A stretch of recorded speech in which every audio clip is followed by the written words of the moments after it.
Hey guys, Analogman here for another deck profile, and as you can see from the title and also what's on the mat here, we are looking at Machinedramon again. I've been working on this deck since it got new support in BT12, and so far it's showed some pretty good promise. Mainly the issue was just trying to get the ratios correct. But the main that was honestly the main issue because I wasn't sure exactly how many rookies to run or how many like level fives to run or how many level sixes. But I think finally I've managed to get the perfect ratio, and so far in testing it has actually performed very well. It's honestly been probably the best I've had it since we got Chaos Dramon way back in like EX3. Yeah, in EX3 when we finally got decent support that actually helped the deck. With Chaos Dramon X and BT12, the deck has been honestly been doing very well since then, and actually managed to top a lot of Ultimate Cups. But those were monocolored specific versions, which were pretty decent too. But Machinedramon, of course, likes to run dual color cards, and those cards have gotten way more broken at this point. And the cool thing about Chaos Dramon X and the new Machinedramon from BT11 is that we also have now the option to run not only purple but also blue. I do not run those colors in this because I've tested them both, and they are slightly clunky because of the fact that you cannot evolve on top. I run the BT1 Metal Greymon, and I already have issues because of that, because it's only a red and only evolves on a red. So it's already kind of weird because of that. But aside from that, like all those hiccups, the deck is really solid and really fast. It can hold itself against Black War Greymon, Gaiomon, any stack deck, honestly, because once they attack, they set up the tamers for you, in the case of Analogman Me, basically. And then also the fact is that once you have multiples of those out and your big Chaos Dramon X, it's very hard for them to recover from that because you have a wall that's essentially more sturdy than Black War Greymon X at its prime, which is really insane if you think about it, because that was the tier 1 deck for a while, and the fact that this deck finally got the support to basically surpass it is really crazy. Anyway, let's actually get into the deck profile so I can show you what I mean. For the eggs, we are, of course, using the Machinedramon sleeves, which I really love. I've had these since, I think, like BT4 or BT3 when they first came out. I've been trying to figure out a way to use them, so now I'm using them as my eggs. So for the eggs, we are, of course, running for Doraemon. Doraemon's really cool. It basically states that whenever you tuck anything underneath, you basically are guaranteed to draw a card. And in this deck, whenever we evolve into our level 6, we're always doing that, so we're always guaranteed an extra draw. I've almost decked out myself a few times using this effect because at the start of every main phase, Chaos Dramon X does grab another card. And it's kind of wonky sometimes to do that, but it's still very solid to run this. This is honestly my preferred egg for this because it just allows you to do so much during your turn. But yeah. For level 3s, we don't really run that many. I believe we only run 11. So for the first 4, we of course run the 4 Dorumons. Dorumon is actually really busted in this deck, even though that he is not a machine and or cyborg. We mainly use him for his inherent effect, which is really powerful. Whenever one of your effects places a Digivolution card underneath this guy, you gain a memory. So basically a 3 cost like Chaos Dramon, or a basically if it costs 4, it becomes 3 instead, basically. So really solid how that works, and you're basically de-evolving and getting rid of a lot of their stuff, so really solid. This guy is a must-of at 4. Doru has actually just won me games because he's just so good, giving me that 1 extra memory, allowing me to swing that turn instead of just passing turns, so really good. Then the next rookie, of course, is the 4 Hagurumons, because, of course, most of this deck, like 99% of it, is Machine and or Cyborg, so you're guaranteed to get the, discard effect from it, and it's just really solid. And then, of course, you can still evolve it on Doraemon, because it is a black rookie on top of a black egg, so gotta run at least 4.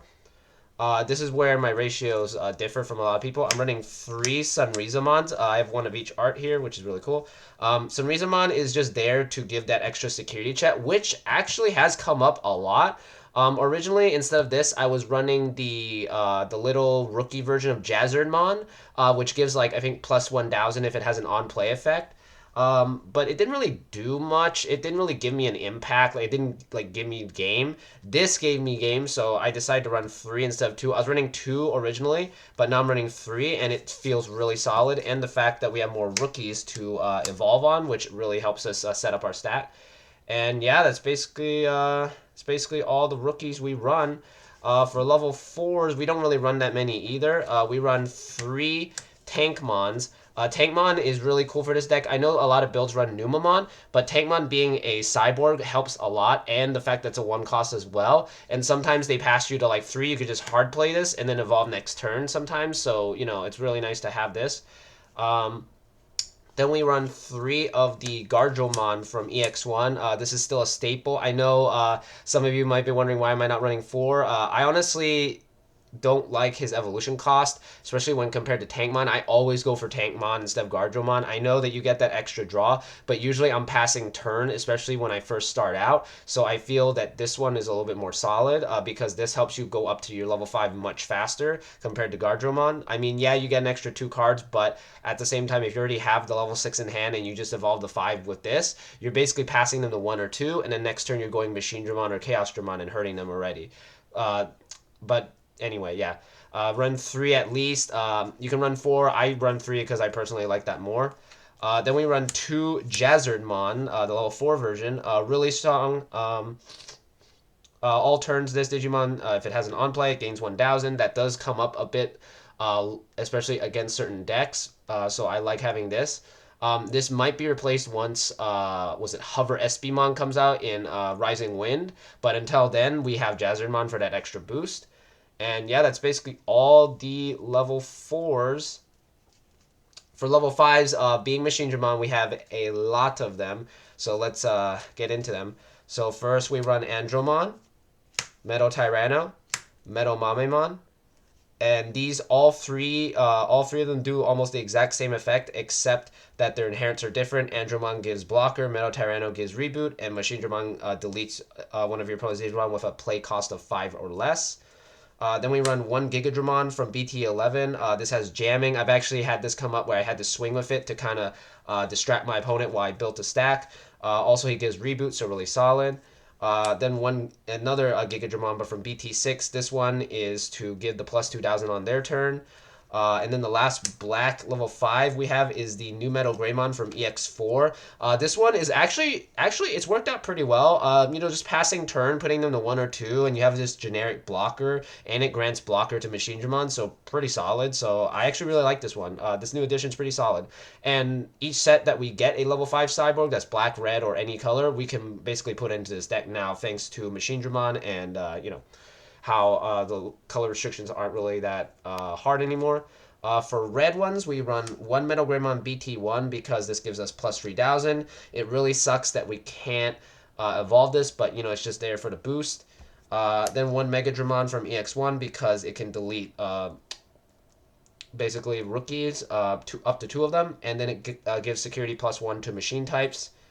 Then one Metal Greymon also from EX1. This one gives us piercing, and in conjunction with the BT8 Metal Greymon, we can actually do piercing and do extra checks and stuff. So pretty cool. And yeah, that's all the reds. For dual color. Oh wait, no, we actually still have one more. I totally forgot that I added this in. I just added this one in because in conjunction with Metal Greymon, you're getting 5,000 and you're boosting your Chaosdramon X from 13 all the way up to 18, so you can pierce through most things and get over them pretty easily on your turn, so pretty solid. And yeah, that's basically all the normal colors we have. For dual colors, we run 2 Metal Greymons from BT8. This one is still very solid. The fact that it lets you de-digivolve and it lets you attack unsuspended, so it's absolute staple. I haven't really evolved on top of him that much, honestly. Then we run 2 of the Megadramons from BT9 because this helps us get rid of Tamers, especially against Greymon decks. You want to delete their tie ASAP to basically stop them from reducing cost. Then we run 1 Metal Tyranno because Metal Tyranno is really solid. I actually could have passed a turn with this and stunned my opponent's board, but I ended up hitting their X-Antibody. But if I didn't, this would have stunned their whole board. But you mainly want it for its inherent effect, which basically allows you to destroy their Digimon and then trash the security. So if you do piercing with this one, you're basically guaranteed 3 checks no matter what. So pretty solid. And yeah, that's basically all the level 5s. For level 6s, our ratio is kind of weird, but I honestly really like this ratio so far because I consistently see them a lot. We run 3 of the Chaos Dramons from EX3, all alt-arted because this guy's like the main guy of your deck aside from Machinedramon. Really solid, can't be deleted or returned. The only thing he doesn't have is DP reduction protection, which sucks. But that D Digivolve for each equip is really strong, and of course evolving for 1 on top of Machinedramon, and triggering the egg effect, which is really cool. Then we run 2 of the Chaos Dramon X. This guy is honestly, like, he is busted. Like, I want to run 3, but I feel if I did that, it might break the deck. You can Digivolve for 2 on top of this or Machinedramon, but it basically gains Alder when Digivolving and all turn effects. So basically, the moment you evolve, you gain his effect again and the Machinedramon effect, so really strong. And then all turns, if this were to be deleted or whatever, you can just, basically with the effects of the guys underneath it, you can detach to make it survive. And then if this guy were to die, you just trash one of your opponent's security no matter what. Also, every main phase you get to equip a cyborg or machine, doesn't matter what level. And this works really well in conjunction with Analogman because you get to basically discard something, gain a memory, draw a card, then equip, and you basically get back the card that you just discarded anyway. So it's a really cool combo with Analogman, so really solid. Then we run 2 Machinedramons from BT11 because this not only helps us search our Analogman, but it also allows us to play the old Machinedramon if it were to die, and it helps us equip, and it helps us distract our opponent for a little bit, and it's a target for redirect thanks to Analogman, so really solid. And yeah, gotta run at least 2.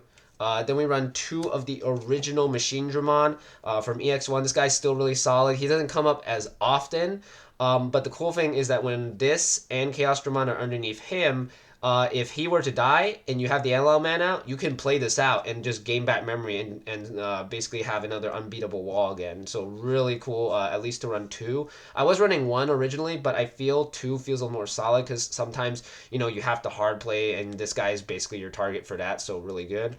And yeah, that's basically all level 6s. We do not run any level 7s, so we're just going to skip straight to the options. We don't really run that many options either because most of the deck is taken up by the level 5s and the other Digimon. So we only run just the 3 Black Memory Boost. Originally, I was running 2, but 3, oh man, feel like there have been times where I've actually like unbricked my hand thanks to this memory boost, so I highly recommend trying it at 3. 2, you don't see it as often, but 3, you always see it. So it's really solid and it helps you unbrick your hands so much. And I honestly love this. Like this card clutched a lot of games for me, so I highly recommend trying out 3. Then for the last 4 cards of the deck, of course, we are running the 4 Analogmans. Your main Tamer helps you gain a memory, draw a card, redirecting, really solid, helps you play out a Machinedramon. Just this guy does everything that like some of the best tamers do, but more because he's literally the best, honestly, I feel sometimes. But yeah, he's just all around solid. That's basically the deck. As I mentioned in testing this deck, I had a lot of issue figuring out these ratios, but I feel personally this is the most comfortable for me. I know that every build is completely different. Maybe you want more dual colors. Maybe you want more red color in here. It's all up to preference. As I mentioned many times, these decks are basically just templates for you to take and to modify however you want. Don't fully net deck this because this is my own personal way of playing it. So it might not work for you sometimes. Like I've had that issue in the past with like other card games like Yu-Gi-Oh and like Pokemon. Net decking never works. You net deck to a like you don't technically net deck. You look at what they have as a skeleton of the deck, and then you use that to modify your own version and basically build from there, which is what I usually do. I usually look at about like 10 to 20 profiles. I look at the skeleton and I go, okay, they're all running this. Okay, run these as the staples. And then from there, just fill it out however you want. That's how I always approach deck building. That's usually my secret to deck building is that I just take I basically just look at the skeleton and just go from there, which I feel is always the best way to do it. Aside from that, as I mentioned, this deck performs really well against a lot of the top meta decks. Against Red Hybrid, once you set up Machinedramon, they literally cannot get through. Against Blackboard Greymon, it's hard for them, especially if they set up their guy first and swing. If they end up swinging first, they basically kind of lose because then you just de-digivolve them, especially if they didn't get the Metal Greymon X Virus, which a lot of builds are not running anymore because they're focusing on security checks again. Against like Crossheart or Crossheart and like Cross Hunters and Blue Flare, anything that does save or uses a lot of tamers, you can pop their tamers using him. You can get rid of. You can just build the unbreakable wall, as I mentioned. So you just redirect a lot of their attacks, so they basically lose a lot of momentum. And even if they basically put this underneath Analogman, you don't really care because you can just make another one in stat or just hard play this, and you still basically get the same benefit. So aside from that, the only things I would honestly change is maybe trying to make room for Attack of the Heavy Mobile Digimon, maybe make room for one or two. Or honestly, I feel just one because sometimes like it does come up to hard play this and rush for game. But aside from that, the deck feels really solid. It's consistent so far for me. So yeah, take this and just see what happens with how you build it. And yeah, aside from that, this deck is pretty good so far. The fact that I finally managed to make it work is awesome. And I do plan to update this deck every single format with any new cyborgs that come in that help boost this deck, or potential black option cards like the what is it? It's like a training card that every color is going to get. But so far we don't have an announcement. I will be replacing them with this because it does grab any black colored card in the deck. So really cool. Aside from that, that's about it. Thanks for watching. Like, comment, subscribe. Let me know what you thought of this deck. I know Machinedramon is like the signature deck of this, and it's kind of weird that I don't cover it as much, but that's because I want it to be as perfect as possible. So once I do post it, you can see that it's taken like all this time to figure it out, and I finally have it figured out. So yeah. Anyway, thanks for watching, and I'll see you guys next time.